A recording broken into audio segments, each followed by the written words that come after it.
الحمد لله والصلاة والسلام على رسول الله وعلى آله وأصحابه ومن والاه.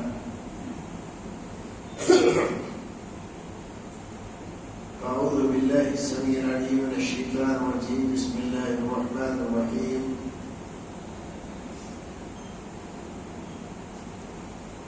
وتوبوا إلى الله جميعا أيها المؤمنون.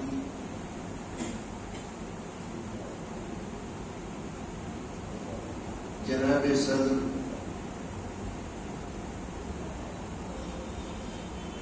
معزز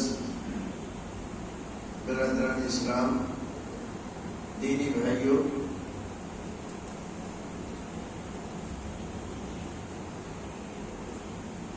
اس مسجد مبارک میں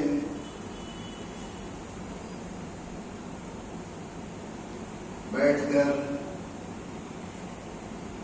اور ان چہروں کو دیکھ کر مجھے رشک آتا ہے. ہمارے پوربی علاقے کے دو جگہ کے لوگ ماشاءاللہ کاروباری علاقے سے بھی اپنے وطن سے دور جاتے ہیں تو اپنے بھائیوں کو ساتھ لے کر جاتے ہیں اور وہاں پر توحید و سنت پر قائم رہنے کے لیے دعوت و تبلیغ کا نظم بھی قائم کرتے ہیں، مسجدوں کا اہتمام بھی کرتے ہیں، دنیا بھی کماتے ہیں اور آخرت بھی کماتے ہیں. ایک ہمارے بنارس کے لوگ ملک کے متعدد علاقوں میں اللہ رب العزت نے ان کو توفیق دی ہے، اپنے کاروبار کو بھی درست کرتے ہیں اور اللہ رب العزت کے دین سے جڑے رہتے ہیں، علماء کرام کے ساتھ وابستہ رہتے ہیں اور دینی نظم کو قائم کرنے میں ہر ممکن کوشش کرتے ہیں. اور ایک ہمارے گوڑا بستی کے لوگ، یہ بھی ہمارے ملک کے یا یو پی کے پورب کے علاقے کے لوگ ہیں، جہاں کہیں جاتے ہیں الحمدللہ اللہ تعالیٰ ان کی کثرت کو بڑھائے اور ان کے مال و اولاد میں ترقی عطا فرمائے. وہ رفتہ رفتہ 1 2 3 4 جمع ہوتے رہتے ہیں اور پھر دینی نظم قائم کرتے ہیں. مدرسوں کی، مسجدوں کی، تعلیم گاہوں کی، علماء کی، طلباء کی خدمت بھی کرتے ہیں اور اسی اعتبار سے اللہ رب العزت ان کو دن دگنی رات چوگنی ترقی بھی عطا فرماتا ہے. اللہ رب العزت ان دونوں علاقے کے لوگوں کو دنیا اور آخرت دونوں جگہ کامیابی سے ہمکنار کرے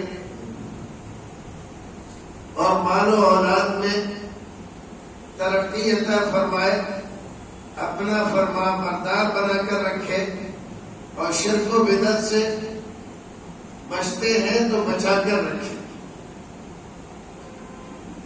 برادران اسلام، دینی بھائیوں،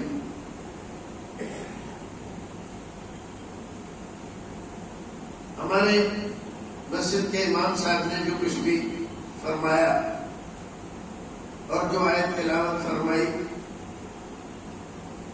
ان عدت الشہور عند اللہ 12 شہرا، اور آج کی نماز کے ہمارے امام صاحب حضرت مولانا عبد الوہاب مدنی حفظہ اللہ نے دوسری رکعت میں جو چھوٹی سورت تلاوت فرمائی، اس کا پیغام تو 2 باتیں آپ کے سامنے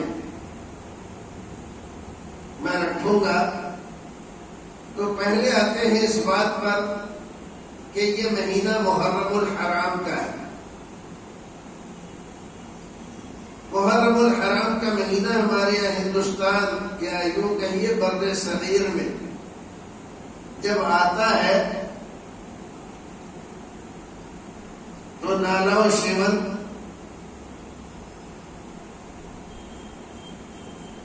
دکھ تکلیف پریشانی مرثیہ خوانی سوز خوانی علم تازیہ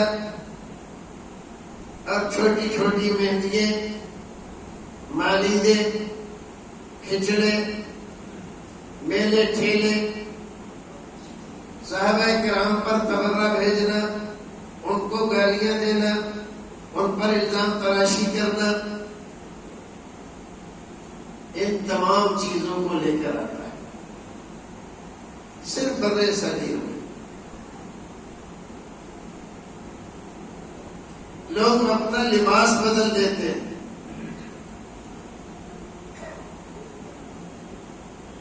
اکثریت کالے کپڑے پہنتی ہے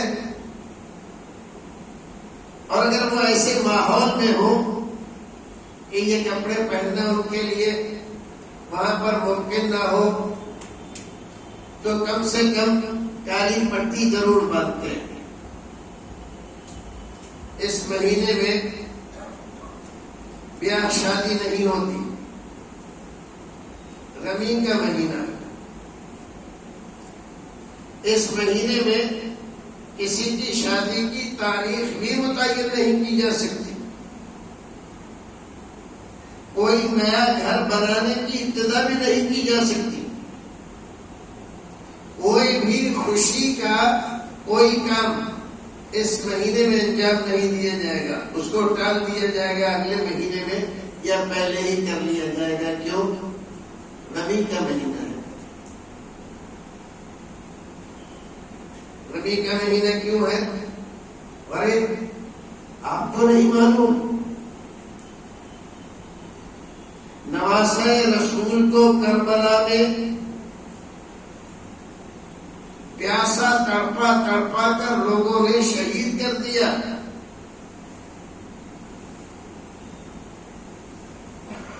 اور اسلام کی حفاظت کے لیے انہوں نے اپنی جان نچھاور کر دی.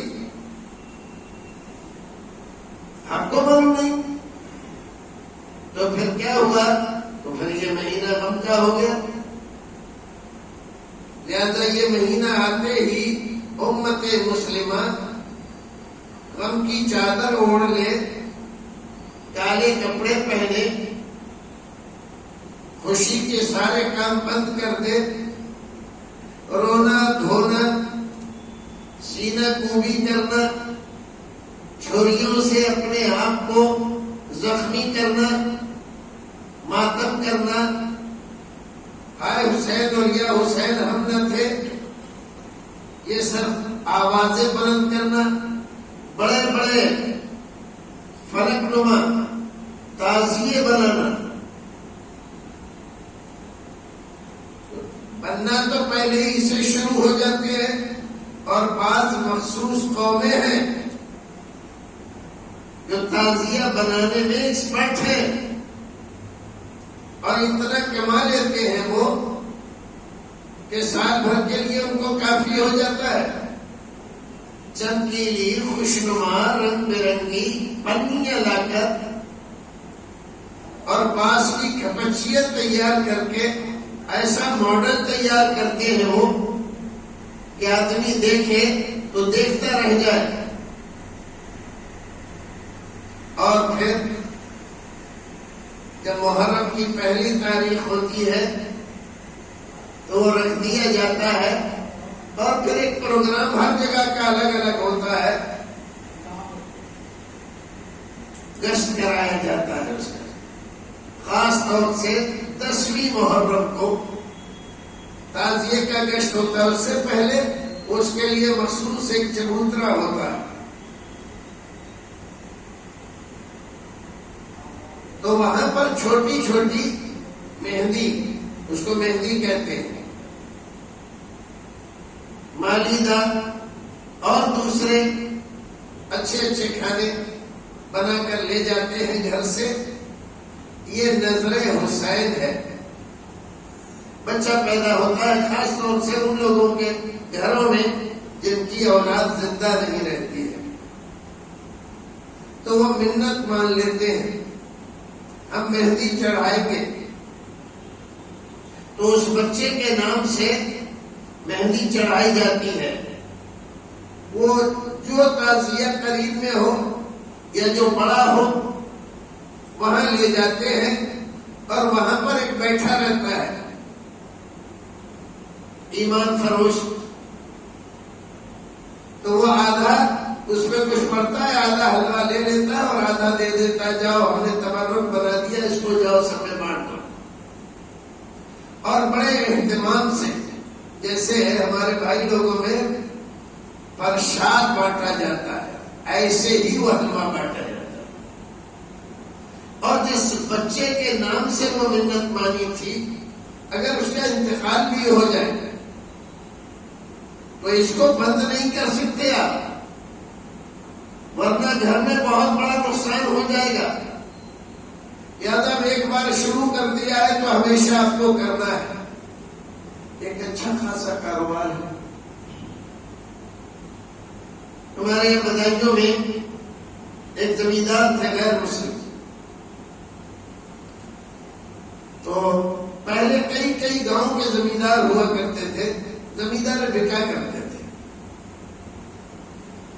مسلم اکثریتی قصبہ اور زمیندار غیر مسلم. تو یہ جو بنانے والے ہوتے تھے تعزیے، یہ جاتے تھے، ہاں بولو کیسے آئے؟ وہ حضور تعزیہ، ہاں ٹھیک ہے. تو وہ اپنے جو منشی ہوتا تھا ان سے کہتا کہ جاؤ 1.5 من ان کو آٹا دے دو. وہ جاتا 1.5 من آٹا دے دیتا، ان کو پیسے بھی دیتا. اور جب یہ ختم ہو جاتا 10 دن کے بعد تو ان کو انعام کے طور پر بھی دیا جاتا تھا. ایک بار کا واقعہ ہے کہ وہی زمیندار صاحب، منشی بدل گیا، پرانا مر گیا، نیا منشی آیا. تو اس کو بھی کہا جاؤ 1.5 من آٹا ان کو دے دو. تو پوچھا حضور کس لیے؟ کہا کہ تعزیہ بناتے ہیں، یہ تعزیہ بنانے کے لیے لئی بنائیں گے. تو اس نے کہا حضور پورے تعزیے میں زیادہ سے زیادہ 1 کلو لئی لگے گی، 1.5 من کا کیا؟ یہ فضول خرچی ہو رہی ہے، بیکار نہیں، یہ ٹھگ رہے ہیں آپ کو. اب خاموش، تم سے جو کہا جا رہا ہے وہ کرو. تو گیا 1.5 من آٹا دے دیا. واپس آیا تو کہا کہ تم ابھی نہ تجربہ کار ہو، اس طرح کی باتیں لوگوں کے سامنے مت کیا کرو، تمہیں کرنا ہے بعد میں کہا کرو. کہا حضور میں نے کوئی غلط بات تو نہیں کی تھی، تعزیے میں زیادہ سے زیادہ 1 کلو 1.5 کلو آٹا لگے گا لئی بنانے میں، تو آپ 2.5 من دے رہے ہیں اس کو.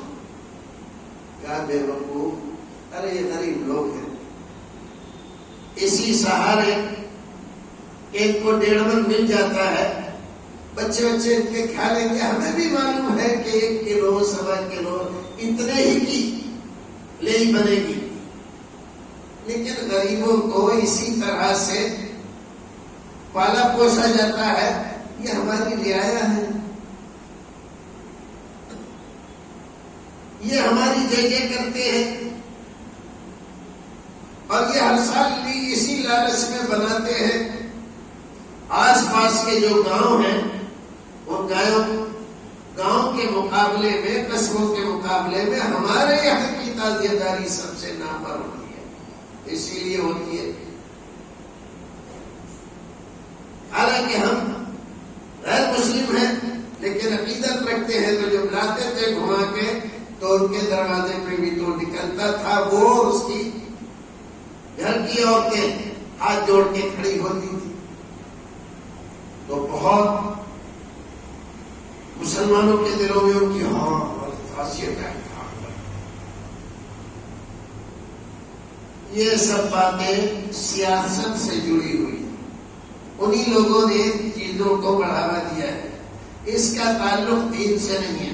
ایسی بات کر رہے ہیں مولوی صاحب بتا دیا دین سے تعلق نہیں ہے. تعزیہ داری کا تعزیہ داری اور دین نہیں ہے. میں امام حسین کے نام کا تعزیہ اور علم اور جھنڈے اور ماتم اور سینہ کوبی اور چھریاں اور گدھا اور لاٹھی، یہ ساری چیزیں یہ تو زبردست چیز ہے بھائیو. اب ایک یہ تو آپ نے دیکھ لیا ہندوستان میں کیا ہوتا ہے اور کیا ہو رہا ہے اور کیا ہوتا تھا تو بہت کم ہو گیا ہے. آپ کی توجہ ایک بات کی طرف میں دلانا چاہتا ہوں. ماہ محرم کے سلسلے میں قرآن یہ کہہ رہا ہے جس دن اللہ رب العزت نے آسمان و زمین بنایا اسی دن مہینوں کی تعداد ہم نے 12 متعین فرمائی. کتنی؟ 12. منہا اربعۃ حرم. ان 12 مہینے میں 4 مہینے حرمت والے رکھے، عزت والے. ان میں ایک مہینہ محرم کا ہے. کب سے ہے؟ جب سے آسمان و زمین اللہ رب العزت نے بنائے اور یہ سورج اس کی چال متعین فرمائی، چاند کی چال متعین فرمائی اور یہ مہینے شروع ہو گئے. تب سے یہ 12 مہینے اللہ رب العزت نے جاری فرمائے. محرم کا مہینہ بھی اسی وقت سے جاری ہے. کب سے؟ جب سے آسمان و زمین اللہ رب العزت نے بنایا. محرم کے مہینے میں اللہ رب العزت نے بڑی بڑی قوموں کو بڑے بڑے فسادوں سے بچایا، نقصانوں سے محفوظ رکھا. انبیاء کرام پر بڑے بڑے انعام کیے. یہ وقت نہیں، موقع نہیں ہے کیونکہ وقت ہمارا مختصر ہے تو ہم اس تفصیل میں نہیں جاتے. صرف ایک ذکر کرتے ہیں جو عام طور پہ علماء کرام آپ کو سناتے ہیں. رسول اکرم ہجرت کر کے جب مدینہ پہنچے تو دیکھا کہ مدینہ کے یہودی روزہ رکھے ہوئے. تو آپ نے پوچھا کیسا روزہ ہے یہ؟ کہا عاشورہ کا روزہ ہے. کیوں رکھتے ہو؟ کہا کہ یہ وہ دن ہے جب بنی اسرائیل کو اللہ رب العزت نے فرعون کی ظلم و زیادتی سے نجات دی تھی اور حضرت موسیٰ علیہ السلام قوم کو لے کر مصر سے چلے تھے اور دریائے کلزم کے پار ہو گئے تھے. بیچ میں راستہ دے دیا تھا اللہ رب العزت نے. اللہ رب العزت کی اس انعام و اکرام اور اللہ رب العزت کی اس عنایت، اس فضل و کرم کے شکرانے کے طور پر ہم روزہ رکھتے ہیں. آپ نے فرمایا کہ موسیٰ نے روزہ رکھا تھا اور تم ان کی مطابقت میں رکھتے ہو. اللہ رب العزت نے ان پر، ان کی قوم پر بڑی عنایت و نوازش کی تھی. موسیٰ نے روزہ رکھا، تمہارے مقابلے میں تو ہم زیادہ مستحق ہے اس کے کہ ہم روزہ رکھیں. تمہارا موسیٰ سے کیا تعلق؟ خالی نسبت ہے موسیٰ کے عمل پہ، ان کے کردار پہ، ان کی زندگی پر، ان کی برپا کی ہوئی شریعت پر، توحید پر. تو تمہارا کوئی عمل ہے نہیں. وہ ہم نبھاتے ہیں، ہم زیادہ مستحق ہیں. تو آپ نے بھی روزہ رکھا اور فرمایا اگلی سال اگر میں زندہ رہا تو ایک روزہ اس سے پہلے تاسوعا کا بھی رکھیں، 9 تاریخ کا اور 10 تاریخ کا روزہ رکھیں گے. آپ 9 تاریخ کا رکھیں، 10 تاریخ کا رکھیں. کوئی پریشانی ہو جائے 9 کا نہ رکھ سکے بھول جائیں اٹھ نہ سکے کوئی اور وجہ ہو جائے تو آپ 10 اور 11 کا رکھ لیں. یہ سنت کس کی ہے؟ حضرت موسیٰ کی نہیں، محمد رسول اللہ صلی اللہ علیہ وسلم. رسول اکرم نے رکھا. آپ یہاں مدینہ آنے سے پہلے مکے میں تھے، مکے والے بھی محرم کا مہینہ آتا تھا تو روزہ رکھتے. ان کی یہاں بھی چلا آ رہا تھا حضرت ابراہیم علیہ السلام کے زمانے سے. تو محرم کے مہینے کی ابتدا روزے سے کی جاتی تھی اور 10 تاریخ تک روزہ رکھا جاتا تھا اور اللہ کا شکر ادا کیا جاتا تھا. کم و بیش 1,24,000 انبیاء کرام علیہ الصلوۃ والتسلیم اس دنیا میں تشریف لائے اور تمام کی زندگیوں میں ایک بار نہیں انیک بار محرم کا مہینہ آیا. کسی نے نالا و شیون کیا، سینہ کوبی کی، مرثیے پڑھے، تعزیے اٹھائے، مہندیاں چڑھائی، کالے کپڑے پہنے، کالی پٹیاں لگائی، عورتوں کو جمع کر کے اور ان کو ایموشنل بلیک میل کر کے ان کو رلایا. کسی نے نہیں. محرم کا مہینہ موجود تھا. 1,24,000 انبیاء کرام کی زندگیوں میں ماہ محرم آیا، لیکن ماہ محرم کی ابتدا یا اپنے اسلامی سال کی ابتدا انہوں نے رونے دھونے سے نہیں کی. دنیا کی کوئی قوم ان کا جو بھی کیلنڈر ہو اور سال کا کوئی بھی مہینہ ہو جو پہلا مہینہ ہو ان کی سال کا، وہ سب خوشی سے مناتے ہیں، مسرتوں اور شادمانیوں کے ساتھ مناتے ہیں. اگرچہ وہ شرابیں پیتے ہیں، جوا کھیلتے ہیں، بدکاریاں کرتے ہیں، بدمعاشیاں کرتے ہیں، لیکن یہ سب خوشی کے نام پر کرتے ہیں، نئے سال کی خوشی میں.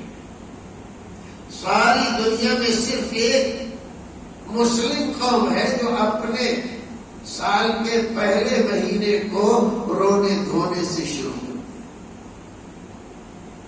نتیجہ کیا ہوتا ہے؟ تو نتیجہ یہ ہوتا ہے کہ جب سال کی ابتدا رونے دھونے سے کرتے ہیں تو سال کے اور مہینوں میں بھی ہر مہینے میں کوئی نہ کوئی تکلیف دہ چیز، پریشانی، مشکل، درد انگیز، حیرت انگیز، حیرت افزا اور الم اور درد کو بڑھانے والی چیز پیش آتی رہتی ہے.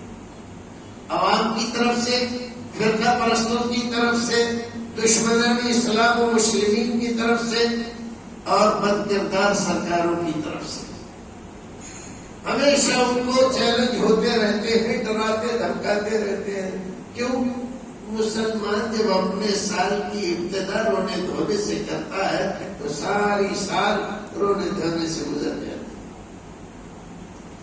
مسلمان کو یہ یاد ہے کہ اس مہینے میں حضرت حسین ابن علی رضی اللہ تعالیٰ عنہ کی شہادت ہوئی ہے، لہذا رنج منائے گا. یہ تو آپ نے سنی اور سنتی ہے ہم ساتھ. میں ایک اور چیز آپ کے سامنے رکھتا ہوں، ذرا اس پر غور کریں گے آپ.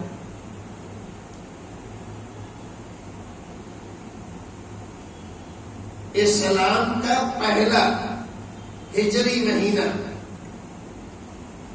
محرم، ہمارا کیلنڈر کیا ہے؟ ہجری کیلنڈر. ہجری کا مطلب کیا ہے؟ ہجرت رسول اکرم. اس مہینے میں رسول اکرم نے ہجرت فرمائی تھی. تو اسی کو، تاریخ تو بہت لمبی ہے، اس کو دہرانا نہیں چاہتے. حضرت عمر بن الخطاب رضی اللہ تعالیٰ عنہ نے اپنے زمانے میں تمام فرامین میں تمام واقعات کی تاریخ لکھنے میں ہجری کیلنڈر کو بنیاد بنانے کا حکم دیا تھا،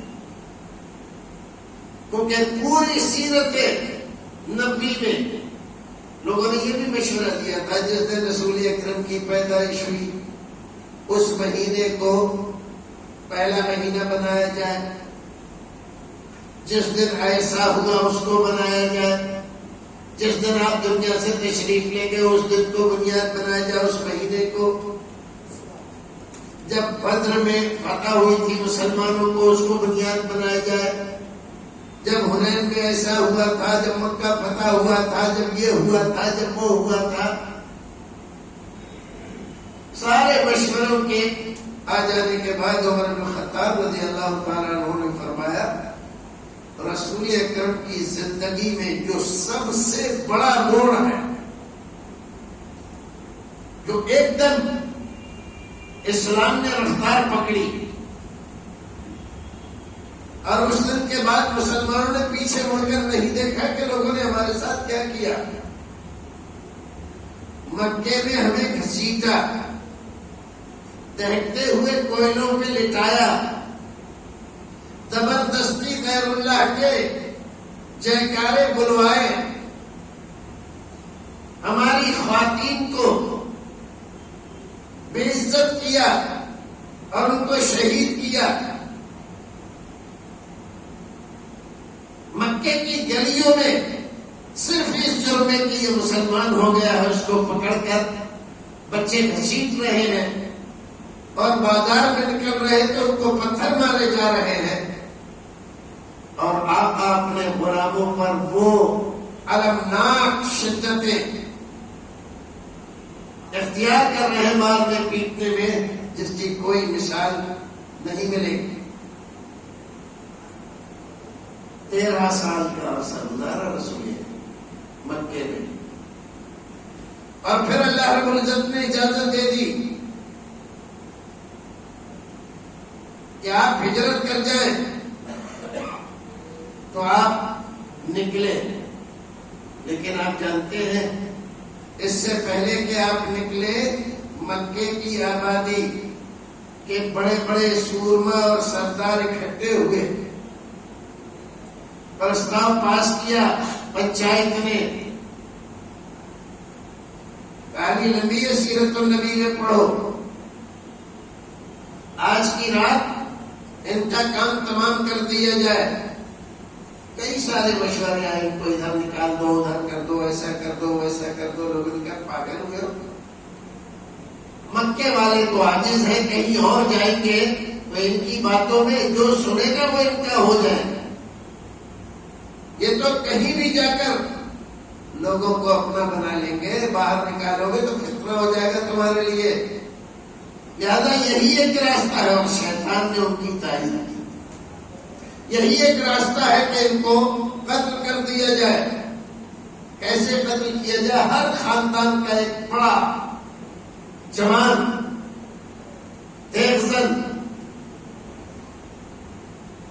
تلوار زنی کا ماہر تلوار لے کر ان کے دروازے پر کھڑا ہو، 12 سے زائد افراد ادھر اور ادھر دونوں طرف کھڑے ہوئے، تلواریں ننگی لیے ہوئے، اس لیے جیسے یہ نکلیں گے ویسے ہی سارے لوگ ایک ساتھ تلوار مار کے ان کو ختم کر،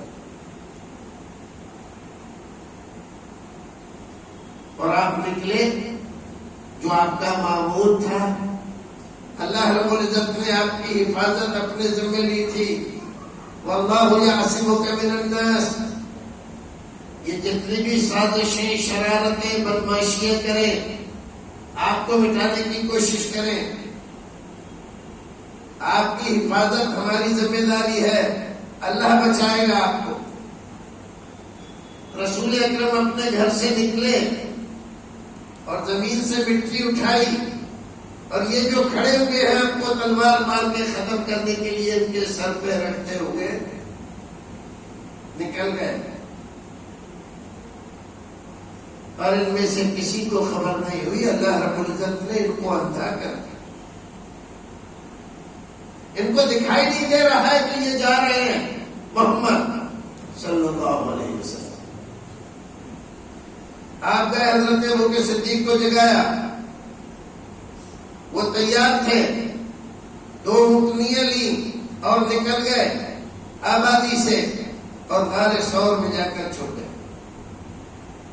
اور غار ثور میں بھی آپ اندازہ لگائیے اللہ رب العزت نے کیا انتظام ان کا کیا. وہاں جا کر چھپے ہوئے ہیں. حضرت ابوبکر صدیق نے اپنے بیٹے کو، اپنے چرواہے کو پوری ٹریننگ دے کر رکھا ہوا ہے کہ بیٹا آئے گا کھانا دے جائے گا، تم اس کے بعد آؤ گے اور بکریاں لے کر جاؤ گے تاکہ پہچان نہ سکے کوئی آدمی کے پیروں کے نشان کیا. اور وہاں رہے 3 دن سے رہے. اور یہ ڈھونڈتے ڈھونڈتے اتنے ماہر لوگ تھے، نشانے قدم کے ماہر. ایک بار دیکھ لیں کسی کا نشانے قدم تو 100 کلومیٹر بھی چلا جائے تو پہچان لیں گے یہ اسی کا ہے. نشانے قدم ڈھونڈتے ڈھونڈتے اس غار تک پہنچ گئے اور اس غار کے دہانے پر کھڑے ہوئے اور باتیں کر رہے ہیں. یہاں تک تو آئے ہیں پیر، اس کے بعد نہیں مل رہے. پتہ نہیں کہاں گئے. زمین کھا گئی، آسمان نے اچک لیا، وہی پتہ نہیں چل رہا. اور ادھر حضرت ابوبکر صدیق رضی اللہ تعالیٰ عنہ ڈر رہے ہیں، خوف زدہ ہیں، آنکھوں سے آنسو نکلتے ہیں. رسول اکرم اسی غار میں آرام فرما رہے ہیں. حضرت ابوبکر صدیق کی ران پر رکا سر رکھا ہوا ہے. جب آنکھ سے ایک آنسو نکل کر رخسار انور پر پڑا تو آپ نے دیکھا میرے صدیق کی آنکھوں میں آنسو. بیٹھے، کیا بات ہے. اللہ کے رسول یہ یہاں تک آ گئے ہیں، اگر ان میں سے کوئی ایک بھی اپنے پیروں کی طرف جھانکے تو ہم پکڑے جائیں گے.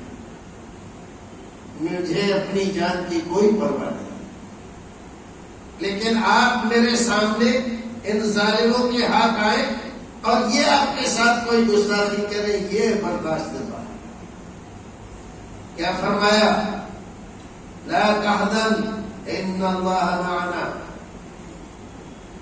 قرآن میں اللہ رب العزت نے اس واقعے کو محفوظ کر دیا ہمیشہ ہمیشہ کے لیے. اذ یقول لصاحبہ لا تحزن ان اللہ معنا وثانی اثنین اذ ہما فی الغار. اللہ. تو جو غار میں ہے ان میں سے ایک اپنے ساتھی سے کہہ رہا ہے. صحابی آج کل بہت سارے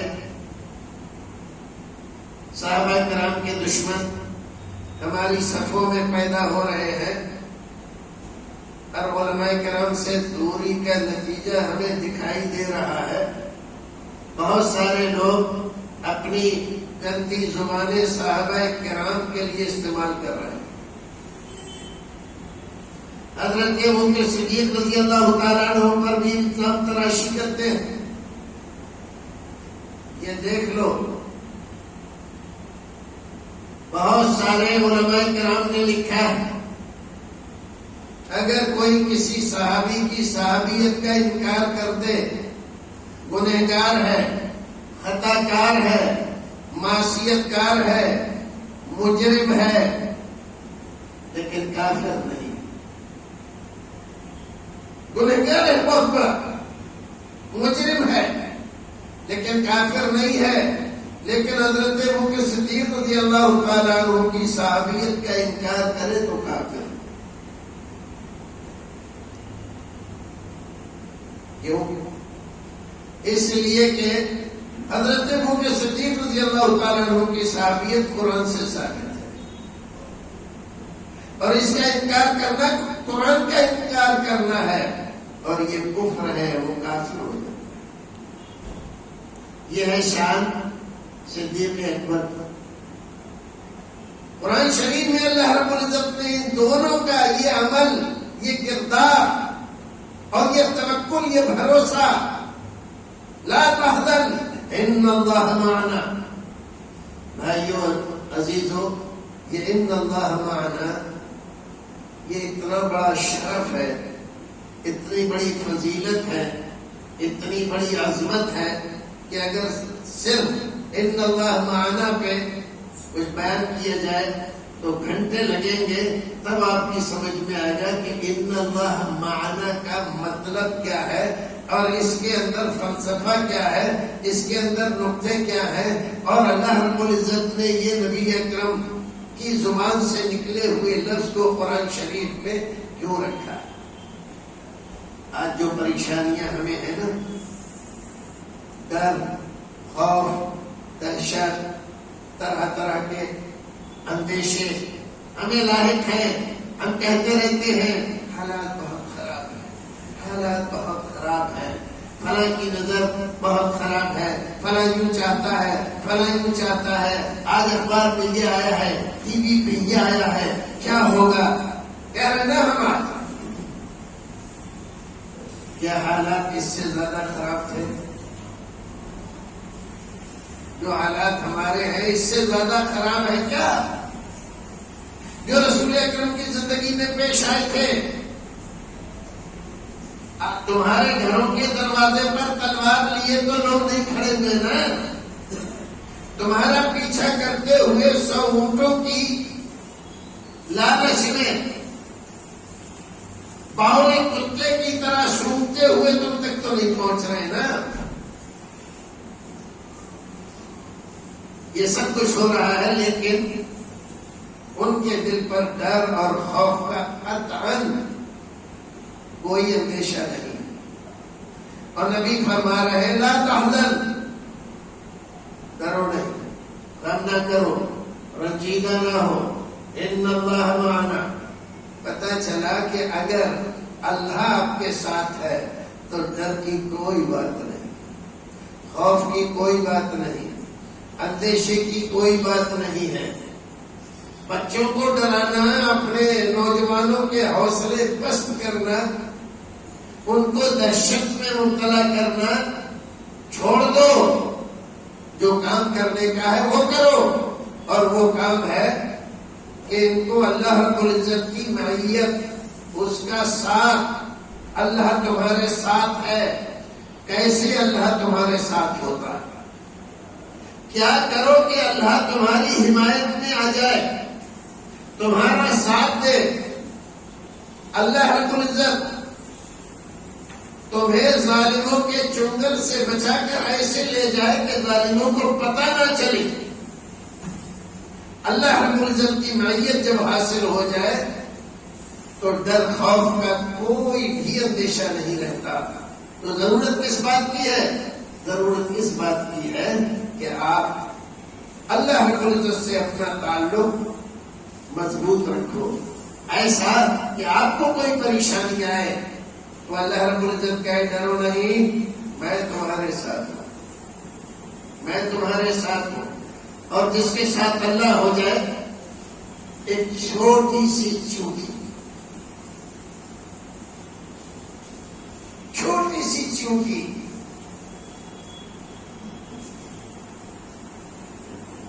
علامہ ابن القیم رحمۃ اللہ علیہ نے ایک جگہ ایک شعر لکھا ہے،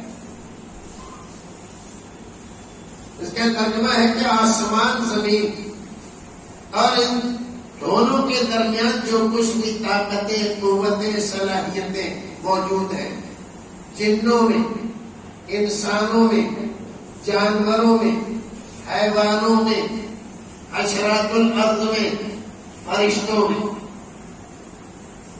اور یہ سب مل کر ایک چیونٹی کو تکلیف دینا چاہتے ہیں۔ یریدون ایلاما لاصغر نملۃ، ایک چھوٹی سی چیونٹی کو تکلیف دینا چاہتے ہیں۔ کون؟ آسمان اور زمین کے درمیان جتنی شکتیاں، طاقتیں، قوتیں، پاوریں، یہ سب اپنی پوری طاقت اور قوت کے ساتھ تمام طرح کے بم، نیپال بم، ایٹم بم، اور جو بھی بم ہو سکتے ہیں، گولیاں ہو سکتی ہیں، وہ سب لے کر تیار ہے اس چیونٹی کو ہمیں مارنا ہے۔ اور رب البریہ اس کی حمایت میں آ جائے، اللہ کہے کہ مجھے بچانا، ساری دنیا مٹانا چاہ رہی ہے، اور اللہ رب العزت نے کہا مجھے بچانا ہے۔ فرشتے، جن، انسان، حیوان، حشرات الارض اور تمام شکتیاں، طاقتیں، بم اور گولیاں اور تمام طرح کے ہتھیار ہونے کے باوجود سب فیل ہو جائیں گے اور اس چونٹی کا کچھ بھی نہیں بگاڑ سکتے۔ کیوں؟ اس لیے کہ رب البریہ جس نے یہ کائنات بنائی ہے وہ اس کی حمایت میں ہے۔ یقین ہے ایسا کیا؟ دل میں ہے؟ اگر نہیں ہے تو پیدا کرو، نہیں ہے تو پیدا کرو۔ اسی دن تمہارا دل کا ڈر، دماغ کا خوف اور ذہن میں پیدا ہونے والے اندیشے ختم ہو جائیں گے۔ کیوں؟ اللہ ہمارے ساتھ ہے۔ ان اللہ معنا، اللہ ہمارے ساتھ ہے، اللہ ہمارے ساتھ ہے، ہمارا کوئی کیا بگاڑ سکتا ہے؟ لیکن نمازیں پڑھے نہیں، روزے رکھے نہیں، حج کرے نہیں، زکات دے نہیں اور سب فرض ہو گئے،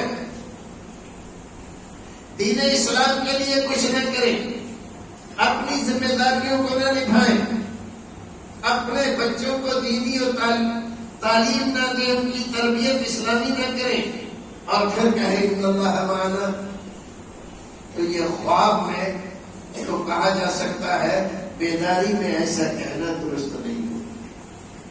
بات آ رہی سمجھ میں؟ پھر سے وہیں ہم پہنچتے ہیں۔ رسول اکرم نے کہا صدیق ڈرو نہیں، ان اللہ معنا، اللہ رب العزت ہمارے ساتھ ہے۔ پھر کیا ہوا؟ پھر نکلے وہاں سے، ایک آدمی پیچھا کرتے کرتے آپ کے بالکل قریب پہنچ گیا، اسے سمجھایا گیا، بتایا گیا، ڈرایا گیا، نہیں مانا۔ لالچ، 200 اونٹ کا لالچ کم نہیں ہوتا، پکڑنے کے لیے، گرفتار کرنے کے لیے۔ تو اللہ رب العزت نے تو وعدہ کیا تھا کہ تم میری حفاظت پہ ہو، تو اس کے گھوڑے کے پیر زمین میں دھس گئے۔ بہت کوشش کی گھوڑے سے اتر کے اس کو مار کے، ہر طرح سے پیر نہیں نکلے۔ سمجھ گیا کہ یہ اللہ کی حفاظت میں ہے اور یہ پیر نہیں نکل سکتے، تو درخواست کی میں آپ کا پیچھا چھوڑ دوں گا، واپس ہو جاؤں گا، جتنے لوگ میرے پیچھے آ رہے ہیں آپ کی تلاش میں، ان سے بھی کہہ دوں گا میں سب دیکھایا، چلو ادھر کوئی نہیں ہے، بس آپ دعا کر دیجئے۔ رسول اکرم نے دعا کی، پیر نکل گئے۔ واقعہ لمبا ہے، چھوڑ دیتے ہیں۔ اور یہاں سے آپ کہاں پہنچے؟ مدینہ۔ انصار نے، ان کی بچیوں نے، ان کے جوانوں نے زبردست استقبال کیا آپ کا۔ مہینہ کون سا تھا؟ کون سا مہینہ تھا؟ محرم کا۔ ارے اتنی جلدی بول، محرم کا مہینہ۔ مدینے میں تیاریاں ہو رہی ہیں، انصار کی بچیاں دف بجا رہی ہیں، استقبالیہ نظمیں پڑھ رہی ہیں، اور صحابہ کرام اپنے گھروں پہ چڑھ کر اونٹوں پر آنے والے ان 2 مسافروں کو دیکھ رہے ہیں۔ یہودی اپنے قلعے پر چڑھ کر انتظار کر رہے ہیں، اور جب خبر دی کہ اے مسلمانوں، اے مدینے والوں، جن کا تم انتظار کر رہے تھے وہ آ رہے ہیں، تو مدینے میں خوشی کی لہر دوڑ گئی۔ کون سا مہینہ تھا؟ محرم کا۔ محرم کا مہینہ تھا۔ ہمارے رسول جو ہمارے دل سے، دل کی گہرائیوں سے، ہمارے ماں باپ سے زیادہ عزیز ہیں۔ ہم اپنے ماں باپ کو، بچوں کو آپ کے اوپر قربان کرتے ہیں، تبھی ہمارا ایمان سلامت رہتا ہے۔ وہ رسول مدینے میں آتا ہے اور تمام مدینے میں خوشی کی لہر دوڑ جاتی ہے، اور پھر مسجد نبی بنائی جاتی ہے، اور کیا کیا ہوتا ہے تاریخ پڑھیے۔ کون سا مہینہ تھا؟ محرم کا۔ محرم کے مہینے کی ابتدا کیسے ہو رہی ہے؟ ہمارے رسول ان ظالموں ستمگروں کی ظلم و زیادتی سے بچ کر اس امت کا سب سے نبی کے بعد بڑا شخص صدیق اکبر بحفاظت مدینہ پہنچ گیا۔ یہ خوشی کی بات ہے کہ نہیں؟ تم نے محرم کو نبی کا مہینہ کر دیا تو نبی اکرم کی مدینہ تشریف آوری سارے مدینے والوں نے، مردوں نے، عورتوں نے، بچوں نے اور بچیوں نے خوشی منائی۔ رسول اکرم صلی اللہ علیہ وسلم کی محبت سے اپنے سینوں کو منور کیا، اور وہاں سے جو 13 سال میں نہیں ہوا تھا وہ 10 سال میں نماز، روزہ، حج، زکات اور سارا اسلام مکمل کر دیا۔ کتنے دنوں میں؟ 10 سال۔ تمام جنگیں بدر سے لے کر فتح مکہ تک کہاں لڑی گئی؟ مدینے میں۔ یہ ہجرت رسول، یہ ایسا موڑ تھا رسول اکرم کی زندگی میں کہ ساری خوشیاں اس ہجرت سے وابستہ ہیں۔ آج ہجرت رسول بھول گئے اور کیا کر رہے ہیں؟ نواسا رسول کو پیاسا کربلا کے میدان میں شہید کر دیا تھا، اور کیا کر رہے ہیں ہم اس کے پیچھے باولے بندی کر رہے ہیں۔ جو بدعتیں دوسری قوموں نے نہ کی ہو وہ ہم انجام دے رہے ہیں۔ اللہ رب العزت ہمارے حال پر رحم فرمائے۔ باتیں تو بہت لمبی ہے، اور یہ جو ہمارے یہاں دسہرہ ہوتا ہے 10 دن کا، اور یہ جو محرم ہوتا ہے اور اس کا عاشورہ، ان دونوں کے درمیان کیا تعلق ہے، کیا کیا یکسانیت ہے، اور مسلمان صرف ہندوستان، پاکستان اور بنگلہ دیش میں ہی یہ تعزیے کیوں مناتے ہیں، یہ ساری چیزیں یہی کیوں کرتے ہیں؟ تم اس جماعت کے فرد ہو جس جماعت میں تمہارے عالم باغماروں کے نام سے مشہور، اسی علاقے کون سے تھے نام صاحب؟ باغماروں۔ باغماروں کا مطلب شیر کو مارنے والا۔ سارا گاؤں، ساری بستی وہی سوانگ کھیل رہی ہے، بھیڑیا بن کر لوگ آ رہے ہیں، دلدلیں سجائی جا رہی ہیں، بچوں کو حسینی فقیر بنایا جا رہا ہے۔ کیا کیا تمہیں کیا کیا ہوتا ہے؟ اب تو اس میں سے آدھی رسمیں ختم ہو گئی ہیں، آدھی رسمیں ختم ہو گئی ہیں۔ تو ایک آدمی شیر کی کھال پہن کے اور تعزیے کے پاس آ کر رہا ہے۔ مولانا نکلے اپنے گھر سے، وہ تو جانتے تھے کہ یہ سب بدعتی لوگ ہیں، یہ ایسا ہی کر رہے ہیں، تو انہوں نے نکالی تلوار، مار دیا، اور لوگ چاروں طرف سے دوڑ پڑے۔ یہ کیا کر دیا آپ نے؟ ایک آدمی قتل کرنا ہے، میں نے آدمی قتل نہیں کیا، ایک شیر کو مارا، پتہ نہیں کس بچے کو اٹھا کر لے جاتا ہے، پتہ نہیں کس پر حملہ کر دیتا ہے۔ بتائیے آبادی میں جب شیر آ جائے تو کون بچ جائے گا؟ کیا مولانا وہ شیر نہیں، آپ کو پتا بھی نہیں ہے، وہ تو ایسے ہی کھیل رہا تھا، ناٹک کر رہا تھا، تو ہمیں کیا معلوم، تم نے بتایا کیا؟ وہ ہے باغماروں۔ بدعتوں کو مٹایا تو ایسے بھی مٹایا، اور بدعتوں کو مٹانے کے لیے انہوں نے اپنی جانوں کو ہزار اندیشوں میں گرفتار کرایا، لیکن بدعت کو برداشت نہیں کیا۔ آپ کی ذمہ داری ہے، اپنے آپ کو بچاؤ، اپنے بچوں کو بچاؤ۔ محرم کے تعزیے کے جلوس میں نہ خود جاؤ نہ اپنے بچوں کو جانے دو۔ یہ تمام اللہ رب العزت کی ناراضگی اور لعنت کے تمام سامان ہیں۔ یہ یہاں پر جا کر رحمتیں نہیں نازل ہوتی، دین کا مذاق اڑا رہے ہو، ذرا سوچو تو اللہ کے رسول قیامت کے دن اگر تمہارا دامن پکڑ کر پوچھ رہے کیوں میرے نواسے نے دین کی حفاظت کے لیے اپنی جان قربان کی تھی، ظالموں تمہیں عبرت حاصل کرنا چاہیے تھی، تم نے ان کا مذاق بنا لیا۔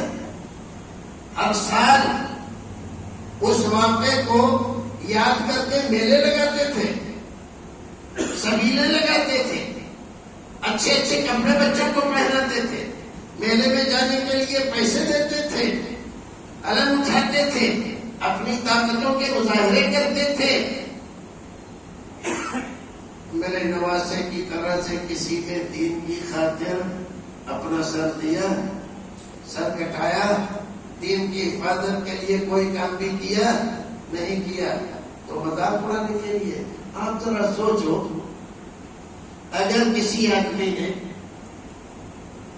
ہمارے باپ کی بے عزتی کی ہو کسی چوراہے پر، کسی تاریخ میں ان کے ساتھ نازیبہ سلوک کیا ہو، تو کیا اگلی سال کو وہ دن وہ مہینہ آئے گا تو ہم وہاں پر جا کر میلہ لگائیں گے کہ بھائیو دیکھو ہمارے باپ کے ساتھ ایسا سلوک ہوا تھا؟ کریں گے ہم؟ تو ہم نواسہ رسول کے ساتھ کیوں کر رہے ہیں؟ یہ اچھی بات ہے، رسول اکرم تم سے خوش ہو کے ان کے نواسے کا ڈھول دھماکے کے ساتھ، نفیری کے ساتھ اور تاشوں کے ساتھ وہاں پر لائن لگا کر تم جو کچھ کر رہے ہو، ان کی شہادت کا مذاق اڑا رہے ہو، اللہ کے رسول اس پر خوش ہوں گے تم سے؟ یہ تو دین اسلام کا فروغ کر رہے ہو یا نواسہ رسول کا مذاق اڑا رہے ہو؟ بات آ رہی ہے سمجھ میں؟ تو کہیں ایسا نہ ہو قیامت کے دن تم سے بات پرس ہو جائے اس طرح کے، وہیں بھی میلے لگے، کھیلے لگے، کوئی بھی مولوی 1000 مفتی آ کر کہے تو اس سے کہنا کہ تو اپنے باپ کا بے عزتی کے بعد ایسے میلہ لگا تو ہم آئیں گے اس میں، لیکن نواسہ رسول کی بے حرمتی اور بے عزتی کرنے کے لیے ہمارے تیار نہیں۔ اللہ رب العزت ہمیں اور آپ کو نیک عمل کرنے کی توفیق عطا فرمائے۔ میں نے وعدہ کیا تھا کہ 2 باتیں ذکر کروں گا لیکن ایک ہی بات ہوئی، چلو یہاں پر چھوڑ دیتے ہیں۔ دوسری بات یہ تھی بھائیوں، ہمارے ناظم صاحب نے نماز میں اذا جاء نصر اللہ والفتح پڑھی تھی، تو باقی سب چھوڑ دیتے ہیں، آخری لفظ فسبح بحمد ربک واستغفرہ انہ کان توابا، 3 لفظ استعمال، فسبح بحمد ربک واستغفرہ انہ کان توابا۔ 2 ہمارے لیے حکم ہے، تم اب ایسا کرو، اور ایک اللہ رب العزت کی حمد و ثنا ہے، تعریف ہے کہ وہ تواب ہے، توبہ قبول کرنے والا۔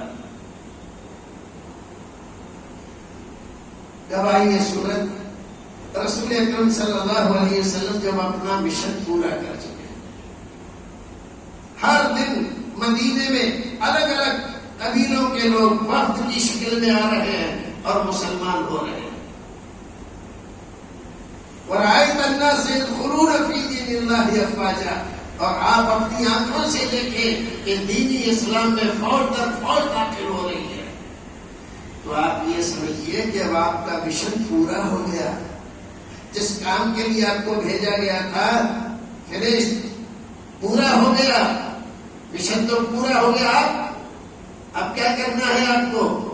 تو بتلا دو رستے بتلائے، فسبح بحمد ربک، اللہ کی حمد و ثنا بیان کیجیے، اب اوپر جانے کی تیاری کیجیے، واستغفرہ، اور استغفار پڑھیے۔ رسول اکرم فرماتے ہیں، بخاری شریف کی حدیث ہے، انی لا استغفر اللہ فی اليوم واللیلہ اکثر من 70 مرہ، اور ایک روایت میں اکثر 100 مرہ۔ رسول اکرم تو بخشے بخشائے ہیں، آپ کے ذمہ تو کوئی گناہ نہیں ہے، آپ تو سید المرسلین ہیں، ہزاروں نہیں لاکھوں کروڑوں لوگ آپ کی سفارش سے اللہ رب العزت جہنم سے نکال کر جنت میں داخل کر دیں گے. ایسی شخصیت. اور اللہ رب العزت ان کو حکم دے رہا ہے کہ اللہ کی حمد و ثنا میں لگیے اور استغفار پڑھیے. تو اللہ کا نبی دن میں کم سے کم 100 بار استغفر اللہ ربی من کل ذنب واتوب الیہ، استغفر اللہ الذی لا الہ الا هو الحی القیوم واتوب الیہ 100 بار پڑھتا ہے. ہم کتنی بار پڑھتے ہیں؟ کوئی آدمی ہے جو کہہ دے کہ میں روزانہ پابندی سے 10 بار پڑھتا ہوں؟ کوئی کہے کہ افسوس افسوس. ہمارے نبی کی سنت یہ تھی. چند سنتوں پر ہم لڑائی کر رہے ہیں اور یہ سنت رسول اکرم کی ہے، جس کا حکم اللہ نے دیا ہے اور یہ بتلا رہا ہے. زندگی آپ کی 60 سال تھی، آپ نے 50 سال 55 سال کمانے میں لگا دیا، گھر بنانے میں، بچوں کا کاروبار جمانے میں لگا دیا. اب 5 سال رہ گئے ہیں، اپنے لیے بھی کچھ نہیں. بیوی کے لیے کیا، بچوں کے لیے کیا، بچیوں کے لیے کیا، ان کی شادی بیاہ کے لیے کیا، مکان کے لیے کیا، دکان کے لیے کیا، بینک بیلنس کے لیے کیا، سماج کے لیے کیا. ان تمام کے لیے آپ نے کیا اور بھرپور کیا، دنوں رات ایک کر دیا. اپنے لیے کیا کیا؟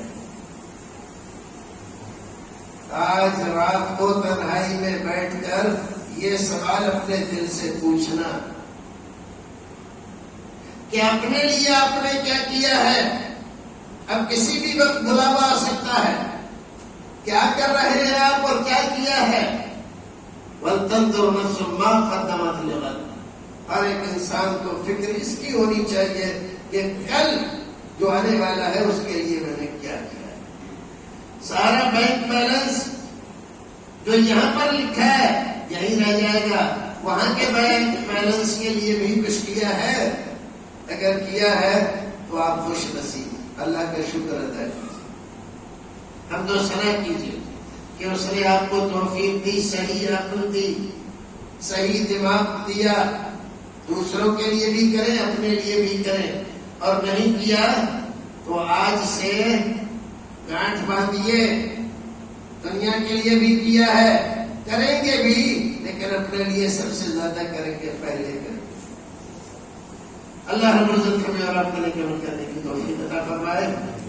اور جب تک دنیا میں رکھے ایمان و سلامتی کے ساتھ رکھے، جب دنیا سے لے جائے ایمان و سلامتی کے ساتھ لے جائے.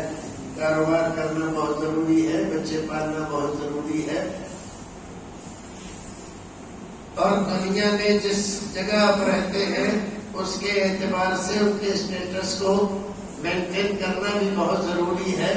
لیکن ان تمام کے ساتھ یہ بھی ضروری ہے کہ یہ مسلمان بن کے رہے. یا ایھا الذین آمنوا اتقوا اللہ. مسلمانوں دنیا میں رہو، ایمان کے بعد اللہ سے ڈر کر رہو، حق تقاتہ، جیسے ڈرنے کا حق ہے. وَلَا تَمُوتُنَّ إِلَّا وَأَنْتُمْ مُسْلِمُونَ. اس بات کو لازمی اور ضروری بناؤ کہ جب موت آئے تمہارے بچوں کی ایسی تربیت کرو کہ وہ مسلمان ہونے کی حالت میں اللہ کے پاس جائے. تبھی موت آئے تب بھی، اور کسی ظالم کے ظلم کا شکار ہو جائے تب بھی. ایمان کی حالت میں اگر جاتی ہے جان، آتی ہے موت، کوئی پرواہ نہیں ہے. مسلمان دنیا میں یا تو غازی بن کر رہتا ہے یا شہید بن کر.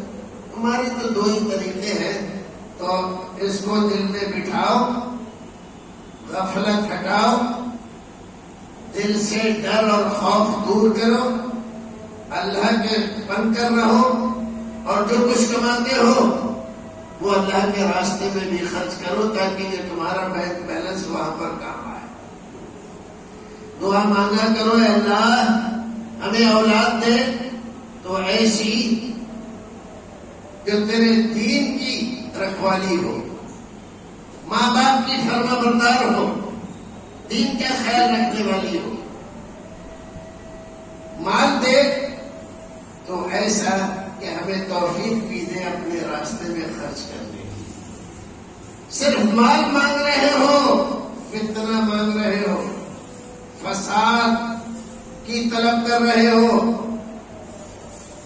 انما اموالکم و اولادکم فتنہ، تو مال مانگو، منع نہیں ہے، لیکن ساتھ میں اس کے راستے میں خرچ کرنے کی توفیق بھی مانگو. اللہ رب العزت ہمیں اور آپ کو نیک عمل کرنے کی توفیق عطا فرمائے. وآخر دعوانا الحمدللہ. وہ تو بھول گئے، یاد ہی نہیں ہے. ارادہ تھا لیکن جی امام صاحب نے کہا ہے تو انشاءاللہ تو 3 شعر سنا، لیکن بات جو شروع ہوئی تو ذہن سے نکل گئی.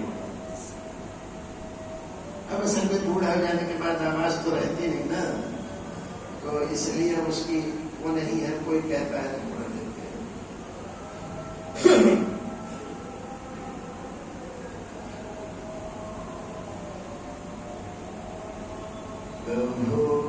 کسی کو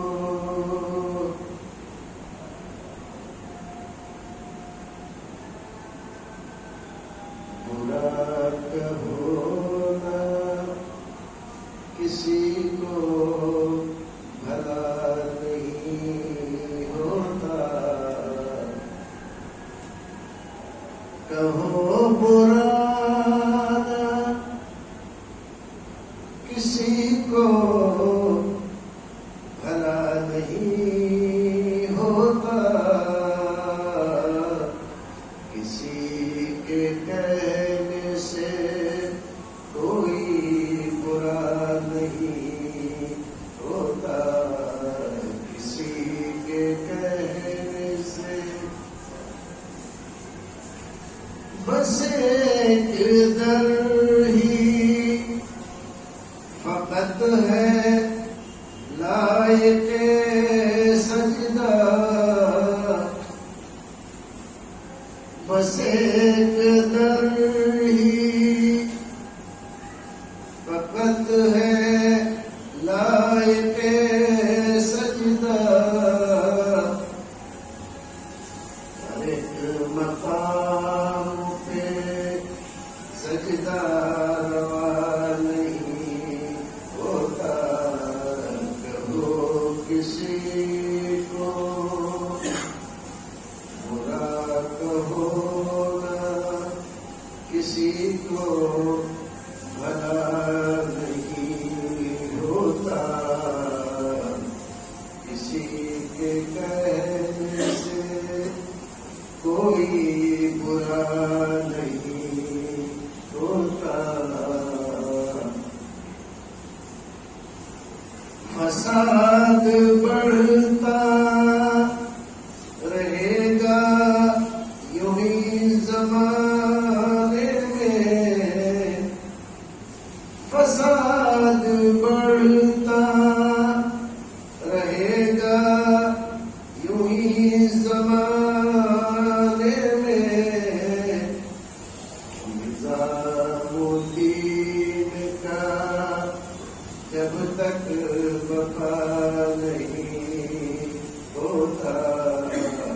کہو برا نہ کسی کو بھلا نہیں ہوتا. کسی کے کہنے سے کوئی برا